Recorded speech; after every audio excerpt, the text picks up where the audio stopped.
Halo semua, aku Sulvina dan sekarang kalian lagi nonton Kode Abstrak. Di sini kita bakal bahas sesuatu yang creepy, mulai dari misteri, horor, mitos, histori, konspirasi, atau juga tragedi. Di Selasa malam ini, aku bakal bawain tema yang berbeda, yaitu sejarah. Di Indonesia ini ada banyak kerajaan yang pernah berdiri dan juga tersebar di seluruh Nusantara. Kali ini aku bakal ceritain sejarah tentang suatu kerajaan yang termasuk kerajaan tertua di Indonesia yang pernah terlibat perang saudara di daerah Kalimantan, yaitu Kerajaan Kutai Kertanegara dan Kutai Martapura. Tapi sebelum ke pembahasan perang, sebelumnya aku bakal ceritain latar belakang berdirinya dua negara ini. Yang pertama, Kerajaan Kutai Martapura. Kerajaan Kutai Martapura merupakan kerajaan yang bercorak Hindu di Nusantara dan berdiri sekitar tahun 400-an. Banyak yang menyebut kerajaan ini dengan sebutan Kerajaan Kutai Mulawarman, Kerajaan Kutai, dan juga Kerajaan Martapura. Nah, pusatnya kerajaan ini ada di Muara Kaman, Kalimantan Timur. Nama Kutai itu sendiri diberikan sama para ahli dengan mengambil dari nama tempat ditemukannya prasasti yang nunjukin eksistensi dari kerajaan tersebut. Nah, informasi nama Martapura diperoleh dari kitab Salasilah Raja dalam Negeri Kutai Kertanegara yang nyeritain pasukan kerajaan Kutai Kertanegara dari Kutai Lama menyerang ibu kota kerajaan ini. Sumber primer sejarah kerajaan Martapura itu dari 7 prasasti Yupa yang ditemui di Bukit Berubus, Muara Kaman. Nah, penemuan batu bertulis itu nggak sekaligus, melainkan dalam 2 tahap dengan rentang waktu yang lebih dari setengah abad. Nah, tahap pertama ada 4 prasasti yang ditemuin di tahun 1879. Nah, setahun kemudian keempat prasasti itu dibawa ke Batavia, Genootschap van Kunsten en Wetenschappen yang sekarang jadi Museum Nasional Jakarta. Nah, di tahap yang kedua ada 3 prasasti lainnya yang ditemuin selang 61 tahun kemudian, yaitu di tahun 1940, dan prasasti itu juga disimpan di museum yang sama. Tapi selain sumber prasasti Yupa, ada juga kitab Surat Salasilah Raja dalam Negeri Kutai Kertanegara. Tapi naskah Arab Melayu ini belum dibahas sama Tim Nasional Penulisan Sejarah Indonesia. Jadi lanjutan riwayat dinasti Mulawarman nggak termuat di buku Babon Sejarah Nasional Indonesia. Raja-raja yang banyak dikenal dan juga pernah memerintah di Kerajaan Martapura yaitu yang pertama, Maharaja Kundungga. Kundungga itu raja pertama Kerajaan Kutai yang punya gelar Anumerta Dewa Warman. Kundungga sendiri merupakan pembesar dari Kerajaan Champa di Kamboja yang datang dan juga menetap di Nusantara. Nah, awalnya kedudukan Kundungga ini sebagai kepala suku, tapi setelah masuk pengaruh Hindu ke Indonesia, kemudian ia mengubah struktur menjadi kerajaan dan Kundungga menjadi rajanya. Dan itu dilakuin secara turun-temurun. Yang kedua, Maharaja Aswawarman. Aswawarman itu raja kedua Kerajaan Martapura yang sekaligus anak dari Raja Kundungga. Raja Aswawarman punya gelar Wangsakerta yang artinya pembentuk keluarga. Dan dia punya 3 putra, yaitu yang pertama Maharaja Digayawarman, yang kedua Wirawarman, dan yang ketiga Maharaja Mulawarman. Raja Mulawarman itu anak dari Aswawarman dan juga cucu dari Raja Kundungga. Mulawarman itu disebut sebagai raja yang memiliki budi pekerti baik, kuat, dan pernah ngadain upacara persembahan 20.000 ekor lembu untuk kaum Brahmana yang bertempat di Waprakeswara. Waprakeswara itu tempat suci atau keramat yang merupakan sinkritisme antara kebudayaan Hindu sama kebudayaan Indonesia.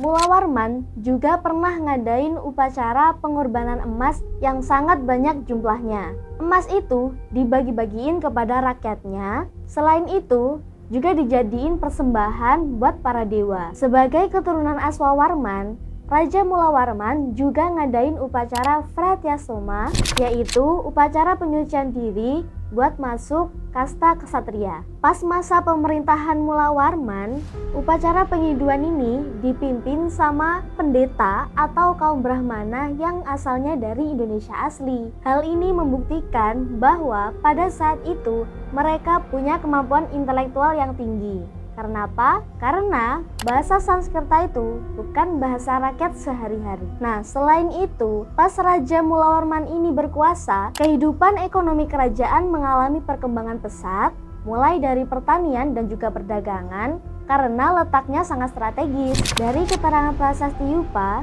disimpulkan kalau Raja Mula Warman itu menganut agama Hindu Siwa dan sangat baik hubungannya sama kaum Brahmana. Hal ini dibuktikan sama prasasti Yupa yang dibuat sama para Brahmana untuk mengagungkan nama Mula Warman.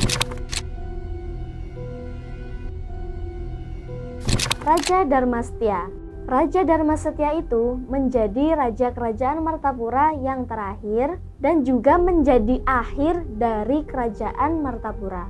Dharmastia gugur saat peperangan melawan kerajaan Kutai Kertanegara di tangan Aji Pangeran Anum Panji Mendapa pada tahun 1635. Nah, itu tadi penjelasan tentang kerajaan Martapura. Yang selanjutnya, kerajaan yang kedua yaitu kerajaan Kutai Kertanegara. Kerajaan Kutai Kertanegara itu berdiri pada awal abad ke-13 di sebuah kawasan bernama Jaitan Layar atau Kutai Lama. Raja pertamanya Aji Batara Agung Dewa Sakti yang memerintah mulai tahun 1300 sampai 1325. Menurut sumber, Aji Batara Agung Dewa Sakti ini anak dari Raja Kutai yang ke-10, yaitu Maharaja Gadingga Warmandewa. Kerajaan ini disebut dengan nama Kute dalam Kakawin Nagara Kertagama tahun 1365 yang merupakan salah satu daerah taklukan di negeri Pulau Tanjung Nagara oleh Patih Gajah Mada dari Majapahit. Pada tahun 1575, Aji Raja Mahkota Mulia Alam, raja yang berkuasa di tahun 1545 sampai 1610, mulai memeluk Islam. Beliau jadi raja kerajaan Kertanegara pertama yang memeluk agama Islam. Terus, dalam perkembangannya, kerajaan Kutai Kertanegara dihilir menjadi bercorak Islam. Karena ada seorang mubalik yang datang di tepian batu Kutai Lama pada tahun 1575 yang bawa agama Islam ke Kalimantan. Juru dakwah yang dijuluki Tuan Tunggang Parangan itu datang sama Tuan di Bandang. Nah, kedua orang Minangkabau itu datang ke Kutai setelah mengislamkan Makassar. Tapi cuma Tuan Tunggang Parangan yang tinggal dan berdakwah di Kutai. Sementara Tuan di Bandang atau Datuk Ri Bandang gak sempat ketemu sama Raja Kutai dan kembali ke Makassar, soalnya dapat kabar kalau ada mualaf Makassar yang murtad. Tuan Tunggang Parangan berhasil mengislamkan Raja Mahkota yang memimpin Kutai Kertanegara tanpa jalan kekerasan. Tapi sebelum masuk Islam, Raja Mahkota ini minta penangguhan karena pengen mengkonsumsi daging babi dari ternak yang tersisa. Terus selama masa penangguhan itu, Tunggang Parangan minta buat dibuatin langgar atau surau. Tunggang Parangan juga memandu Raja Mahkota mengikrarkan kalimat syahadat setelah persediaan daging babinya habis. Terus habis itu, Raja Mahkota sama Tunggang Parangan ngelakuin dakwah di sekitar ibu kota Kutai. Tapi cuma sampai pesisir timur Kalimantan. Perjalanan dakwah dari Kutai Lama ke arah selatan sampai Balikpapan dan ke utara sampai ke Sangkulira. Pada tahun 1635, pada masa kekuasaan Sinum Panji Mendapa, tepatnya 60 tahun sejak Islam datang, Kutai Kertanegara mengadakan penyerangan ke Kutai Martapura. Nah, habis itu terjadi perang antara kerajaan Islam melawan kerajaan non-Islam. Tapi nggak ada bukti yang menguatkan bahwa latar belakang dari perang Kutai Kertanegara itu berasal dari faktor Islamisasi, melainkan karena misi ekspansi. Sinung Panji Mendapa diduga pengen nyatuin daratan Kalimantan bagian timur dalam penguasa tunggal, yaitu Kerajaan Kutai Kertanegara. Nah, itu tadi latar belakang dari dua negara yang terlibat dalam peperangan saudara di daerah Kalimantan. Nah, selanjutnya aku mau ceritain peperangan kolosal Kerajaan Kutai Kertanegara melawan Kerajaan Kutai Martapura. Tahun 1635 menjadi sejarah penting bagi Kalimantan, di mana terjadi peperangan antara Kerajaan Kutai Martapura yang bercorak Hindu dengan Kerajaan Kutai Kertanegara yang bercorak Islam. Kutai Kertanegara dipimpin sama Aji Pangeran Sinung Panji Mendapa yang udah nyiapin pasukan perangnya. Armada perangnya dibagi menjadi 4 resimen. Setiap resimen dikomandoi sama penggawa yang sakti mandraguna. Nah, dari Kutai Lama di dekat muara Sungai Mahakam, bendera-bendera perang dari pasukan Raja Sinung Panji mulai nampak menuju ke Muara Kaman. Mereka ternyata udah dinanti sama pasukan Kerajaan Martapura yang dipimpin Raja Dharmasetya dibantu dua saudaranya, Setyaguna sama Setyayuda. Sebenarnya Raja Dharmasetya ini udah tahu penyerangan ini dari jauh-jauh hari. Ia pun mempersiapkan sebanyak 7.777 orang sebagaimana tertulis dalam kitab klasik Arab Melayu, Surat Salasilah Raja dalam Negeri Kutai Kertanegara. Nah, ngelihat pertahanan sebesar itu, pasukan Kutai Kertanegara tidak memilih naik ke darat dan akhirnya terjadilah pertempuran jarak jauh. Pasukan Sinung Panji memulai perangan dari perahu menggunakan tombak, sumpit, panah. Hal itu cukup efektif dan membuat pertahanan Muara Kaman goyah setelah menelan banyak korban jiwa dari pihak Martapura. Keadaan itu disadari sama pasukan Martapura. Akhirnya, komandan militer Martapura ini ngasih usul ke Raja Dharmasetya buat ngerubah strateginya. Mereka memancing pasukan Kutai Lama naik ke darat dengan cara berpura-pura menyerah. Dipamerin di situ juga ada setumpuk emas sebagai hadiah, disiapkan biar lebih meyakinkan. 4 komandan resimen Kutai Kertanegara yang mendengar pernyataan takluk dari lawan awalnya nggak percaya. Akan tetapi, utusan Martapura menemui mereka dan bilang kalau orang-orang yang ada di perahu dibolehin untuk naik dan juga ngambil emas. Prajurit Kutai Kertanegara akhirnya mau menginjakkan kaki ke tanah. Sebagian dari mereka akhirnya berkerumun buat ngambil emas-emas tersebut. Nah, tiba-tiba komandan militer Martapura nyuruh pasukan untuk menyerbu. Nah, pertempuran kolosal yang melibatkan belasan ribu serdadu akhirnya terjadi di area tanah Muara Kaman. Tapi, perang darat ini berjalan gak seimbang. Pasukan Kutai Lama gak siap pasukannya. Soalnya tadi kan kena tipu daya. Akhirnya di hari itu Martapura berhasil bikin mundur para penyerang dari Kutai Kertanegara. Nah, habis itu pertempuran mereda dan dilanjutin di keesokan harinya. Pertempuran berlangsung 7 hari 7 malam.